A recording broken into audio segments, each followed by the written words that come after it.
Hi guys, in today's video I'm going to show you how you can activate Kiwi theme on Facebook Messenger.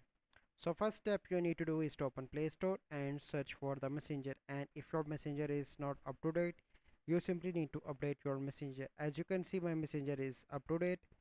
Then you need to go back and you need to open Messenger. So once you open Messenger, here you need to select any conversation with any of your friend.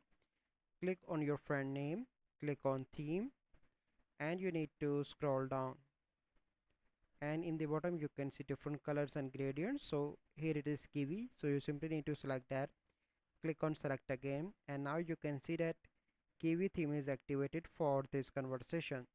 So this is the process. I hope you find this video helpful. If you find this video helpful, must like this video, subscribe to our YouTube channel for future videos. We'll see you in the next video.